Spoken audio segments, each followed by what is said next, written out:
گلشن گلشن سبحان اللہ سبحان اللہ مصروف ثنا ہے سرو سمن سبحان اللہ سبحان اللہ غنچوں کی چٹک شبنم کی ضیا غنچوں کی چٹک شبنم کی ضیا پھولوں کی مہک بلبل کی نوا قائم ہے تجھی سے حسن چمن سبحان اللہ سبحان اللہ کیا دیکھے کوئی وسعت تیری ہو کیسے بیان عظمت تیری کیا دیکھے کوئی وسعت تیری ہو کیسے بیان عظمت تیری عاجز ہے نظر قاصر ہے دہن عاجز ہے نظر قاصر ہے دہن سبحان اللہ سبحان اللہ مطلوب بھی تو مقصود بھی تو مسجود بھی تو معبود بھی تو مطلوب بھی تو مقصود بھی تو مسجود بھی تو معبود بھی تو روح صبا تو جانے چمن سبحان اللہ سبحان اللہ تو روح صبا تو جانے چمن سبحان اللہ سبحان اللہ ہر نقش تیری قدرت کا نشان ہر نقش کے لب پر تیرا بیان ہر نقش تیری قدرت کا نشان ہر نقش کے لب پر تیرا بیان ہر بزم میں تو موضوع سخن سبحان اللہ سبحان اللہ میں نے جو کہا میں نے جو سنا کچھ بھی نہ کہا کچھ بھی نہ سنا میں نے جو کہا میں نے جو سنا کچھ بھی نہ کہا کچھ بھی نہ سنا ہے اس سے ورا تیرا مسکن ہے اس سے ورا تیرا مسکن سبحان اللہ سبحان اللہ مٹی کو زبان دے کر اس کو اعجاز بیان دینے والے مٹی کو زبان دے کر اس کو اعجاز بیان دینے والے اعظم کو بھی دے توفیق سخن سبحان اللہ سبحان اللہ ہے ذکر تیرا گلشن گلشن سبحان اللہ سبحان اللہ مصروف ثنا ہے سرو سمن سبحان اللہ سبحان اللہ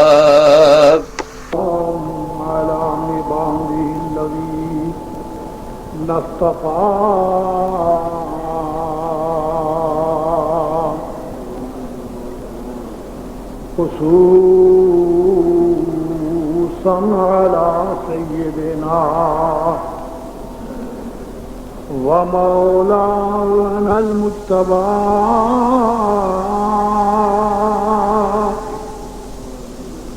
وعلى آله وأصحابه البررات الأتقياء والأصفياء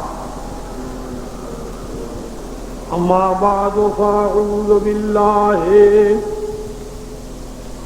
من الشيطان الرجيم.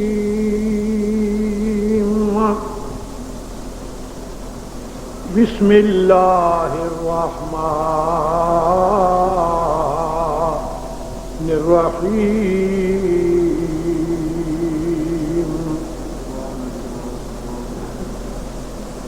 لئن شكرتم لأزيدنكم وَلَئِن كَفَرْتُمْ إِنَّ عَذَابِي لَشَدِيدٌ.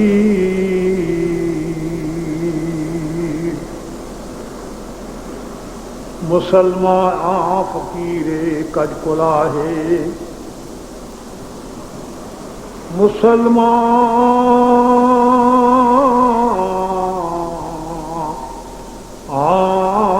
فقیر کج کلاہے،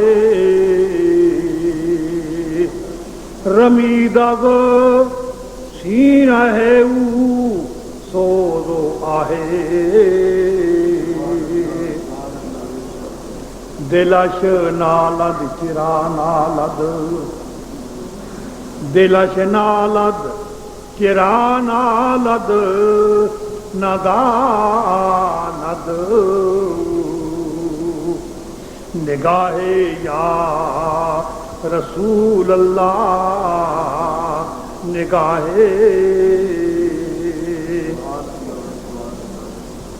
محترم حضرات،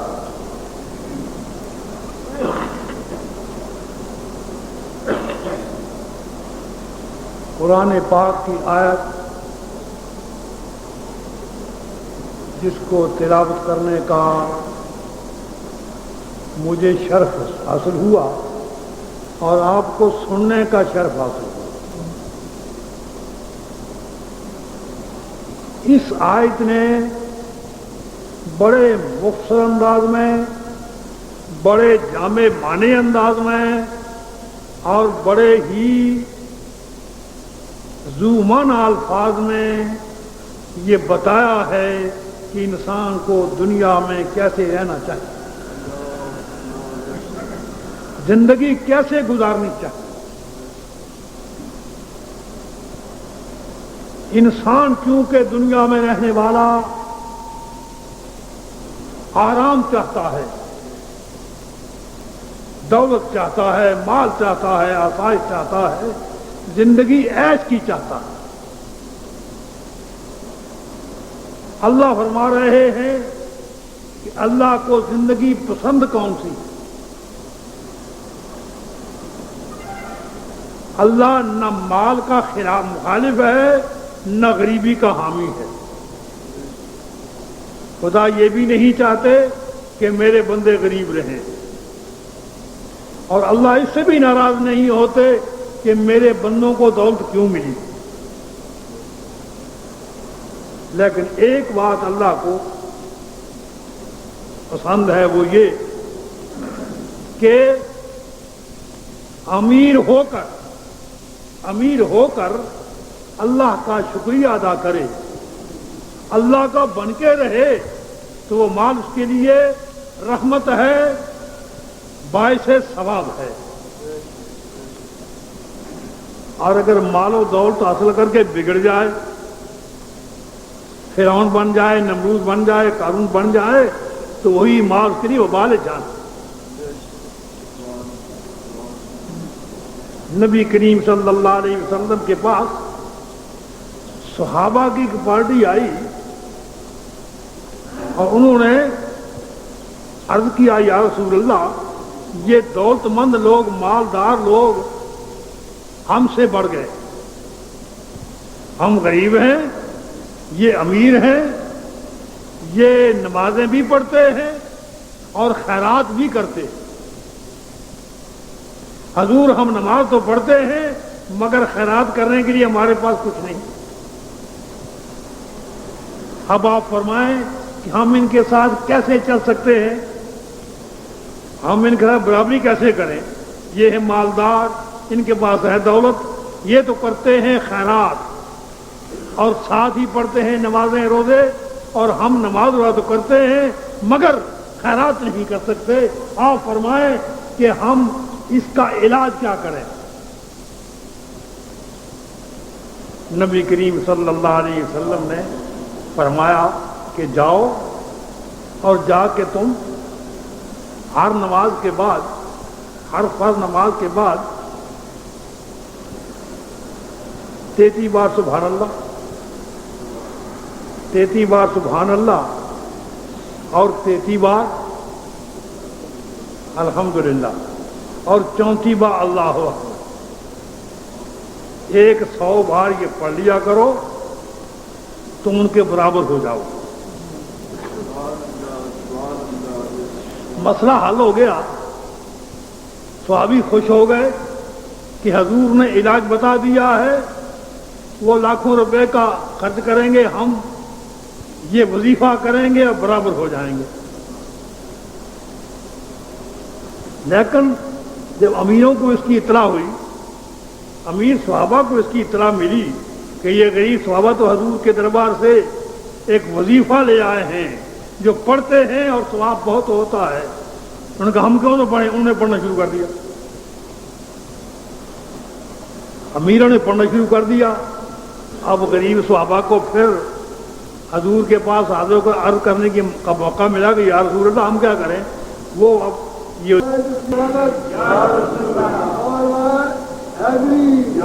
اس لیے میں عرض کروں کہ دولت حقیقت میں عارف رومی نے دنیا کی تعریف کی ہے، دنیا کسے کہتے ہیں۔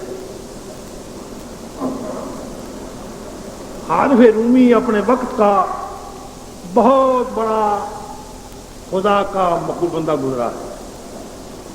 یہ وہی جانتے ہیں جنہوں نے عارف رومی کی کتاب مثنوی شریف پڑھی ہے۔ آپ فرماتے ہیں کہ چیست دنیا از خدا غافل بودن، چیست دنیا، بچوں کا نام دنیا نہیں ہے، فرمایا کہ دنیا نہیں ہے۔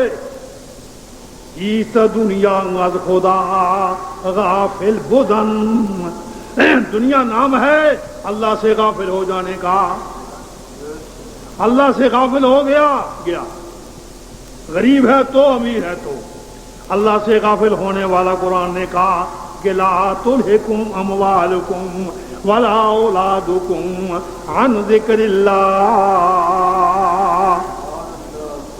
اے ایمان والو، اپنا مال دے کر، اپنی اولاد دے کر، دو چیزیں انسان کو غافل کرتی ہیں، مال اور اولاد۔ قرآن نے انہی کو نامزد کیا ہے کہ انما اموالکم و اولادکم فتنہ، یہ بہت بڑی آزمائش ہے۔ انسان مال و اولاد کی مصروفیت، مشغولیت یا ان کا وہ چلنا پھرنا دیکھ کر، دولت کی ریر پیر دیکھ کر آدمی بگڑتا ہے اور خدا سے تعلق توڑتا ہے۔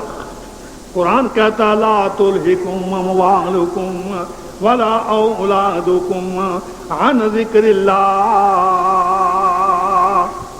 اے ایمان والو، اپنا مال دے کر، اپنی اولاد دے کر اللہ کو بھولنا مت، اللہ کو مت بھولو، اللہ کو یاد رکھو۔ کیوں؟ اس لیے کہ جو مال دیتا ہے اس کو لینا بھی آتا ہے، جو دے سکتا ہے وہ لے بھی سکتا ہے۔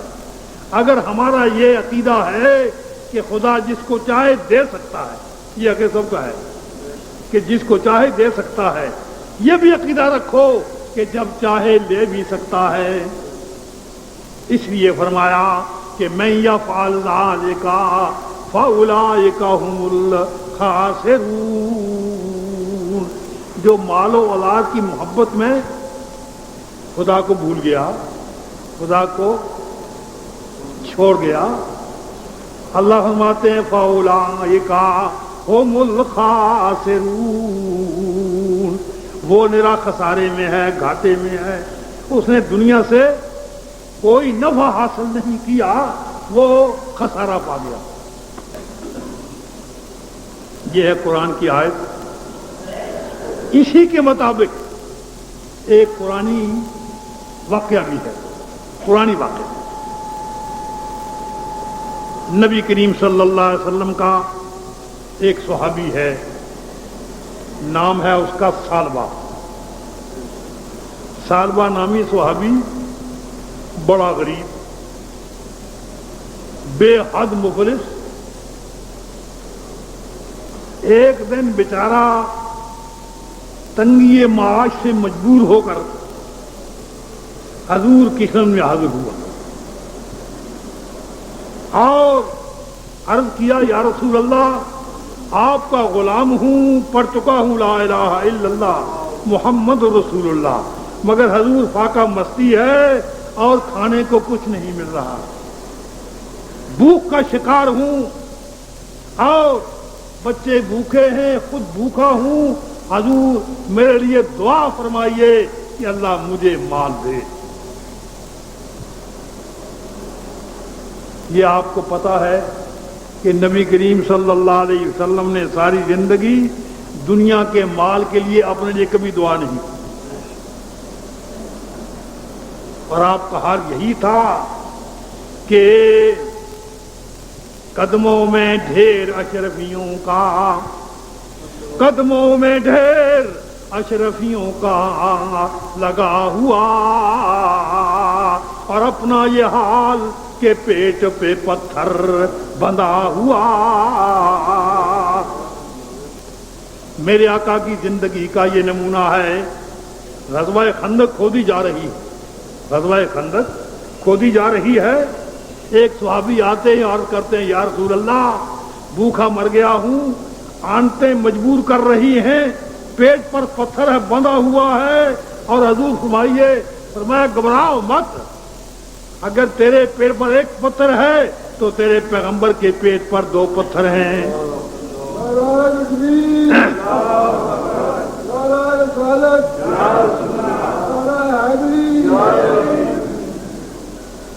حضور نبی کریم صلی اللہ علیہ وسلم کی زندگی میں ایک آزمائش ہوئی، آزمائش بڑی کڑی تھی، اور اس موقع پر یہ حضور کی شخصیت اور شان تھی کہ حضور نے صحیح توازن رکھا۔ فرشتہ لے کے پیغام آیا جبرائیل کہ اللہ تعالی فرماتے ہیں کہ میرے محبوب، اگر آپ کو دنیا چاہیے، آرام و عیش کی زندگی چاہیے، اگر آپ چاہتے ہیں آرام سے گزر کرنا، تو اللہ کہتے ہیں کہ مجھے کہو تاکہ میں یہ احد کا پہاڑ سونا بنا دوں، سونا بن جائے، اور جتنا سونا آپ چاہیں لیں، کھائیں پیئیں عیش کریں، دنیا میں تنگی نہ ہو۔ آپ کو دنیا میں یہ بھوک جو ہے، آپ نے سنا ہے کہ حضور کے ہاں کہیں کہیں مہینے چولہا سرد رہتا تھا، حضور کا چولہا گرم نہیں ہوتا تھا۔ آپ کو اتنی دولت مل جائے کہ آپ آرام سے کھائیں پئیں اور آرام سے زندگی بسر کریں۔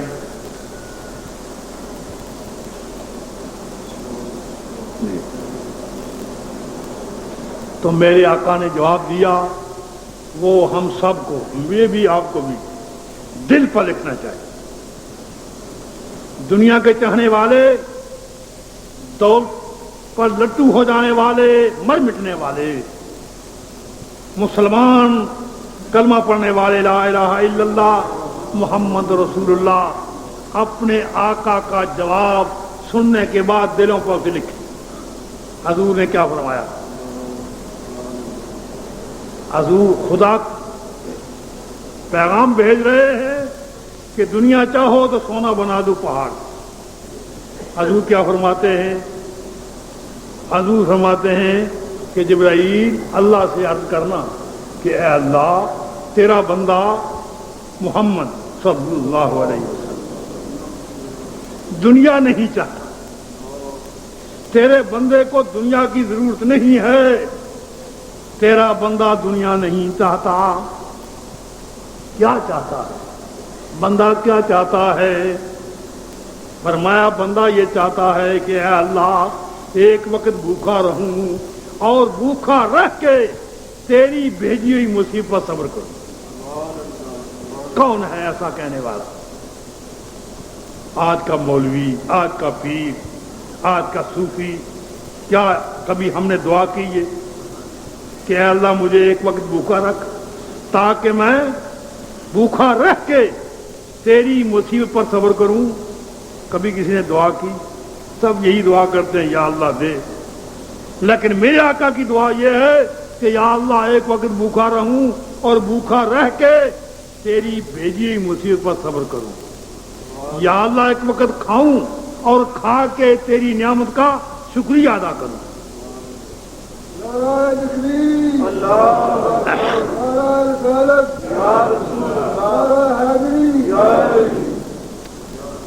تو عرض کر رہا تھا کہ سالبہ آیا اور مال و دولت کا حضور سے مطالبہ کیا، دعا کرو اللہ مجھے مال دے۔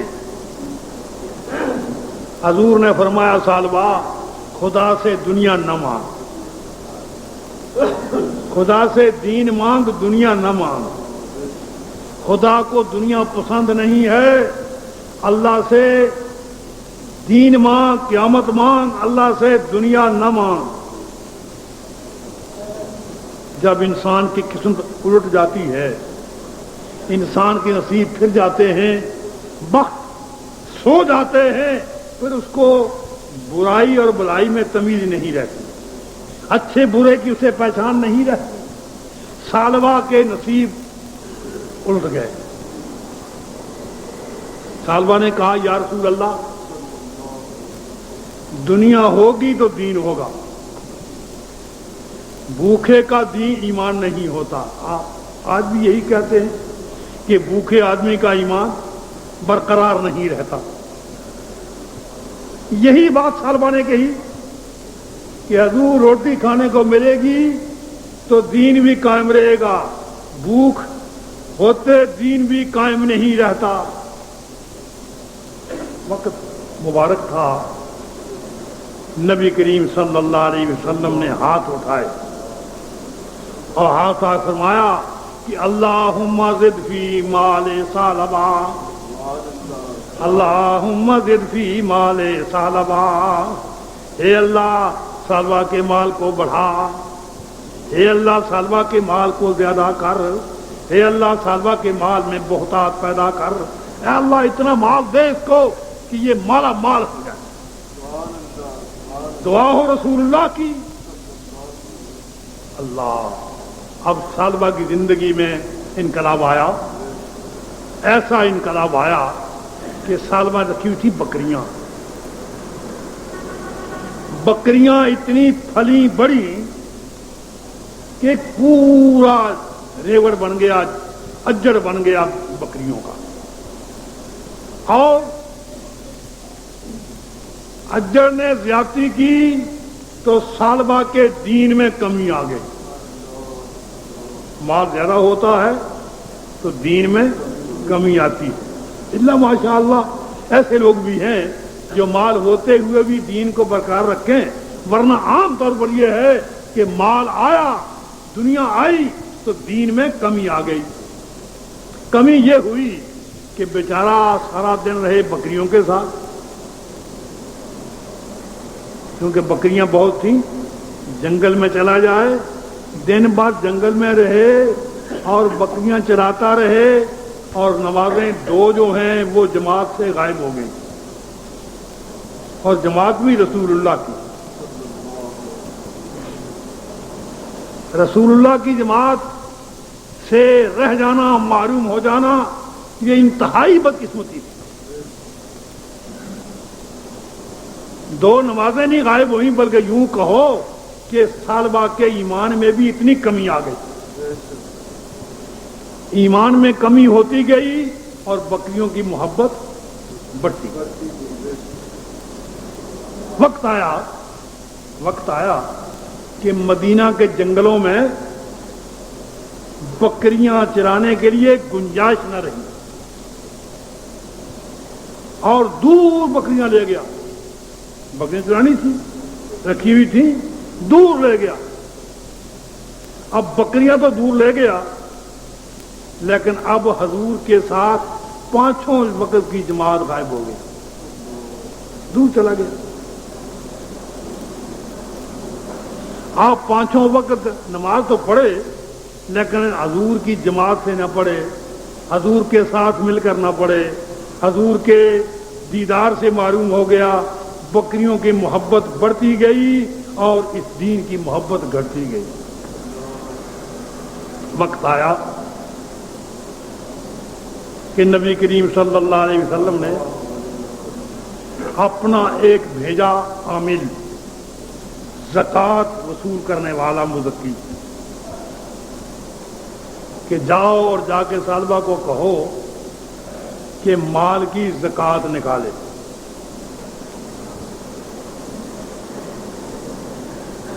صالبہ نے دعا کراتے وقت یہ وعدہ کیا تھا، اللہ نے اگر مجھے مال دیا تو میں باقاعدہ زکوٰۃ ادا کروں گا. آپ بھی کہیں غریب ہیں، ان سے کہو کہ اللہ مال دے، کہتے جناب اگر اللہ مال دے تو پورا پورا جناب ادا کروں گا.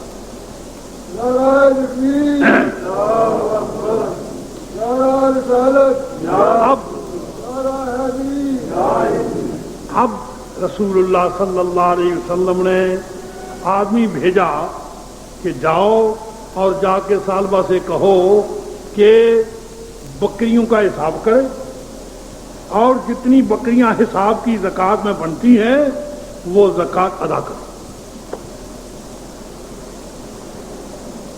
صحابی گئے اور حضور کا آرڈر سنایا، حضور کا حکم سنایا کہ نبی کریم نے یہ ارشاد فرمایا ہے کہ صالبہ اپنی بکریوں کا حساب کر کے زکوٰۃ نکال.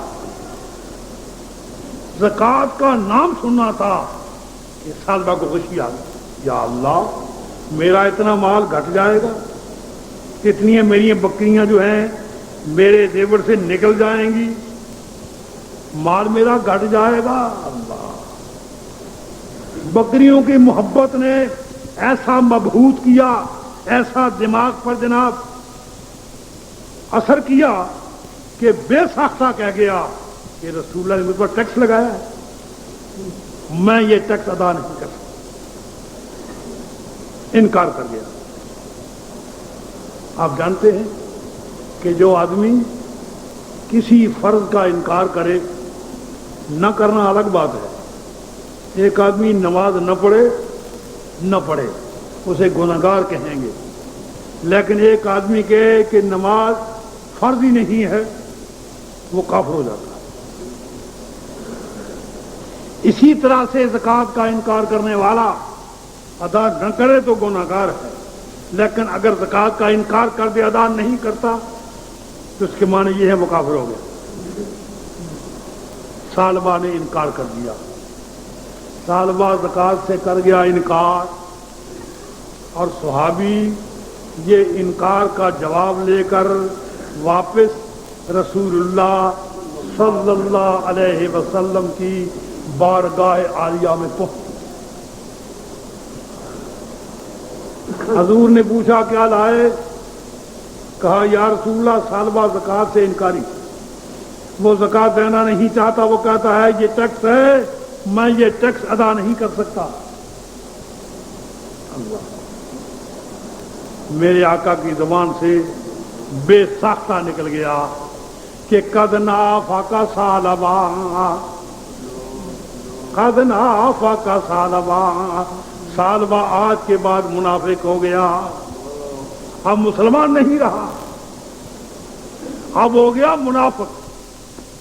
حضور کی زبان سے نکلنا تھا کہ گھر گھر میں چرچا ہو گیا، گھر گھر میں یہ چرچا ہو گیا کہ حضور نے ایک اچھے بھلے مسلمان کو نمازیں پڑھتا ہے، روزے رکھتا ہے، دین کا پابند ہے، حضور نے اسے منافق قرار دیا. کوئی لوگوں کو خدشہ تھا کہ حضور نے ایسا کیوں کیا، ایک مسلمان کو منافق کیوں کہا.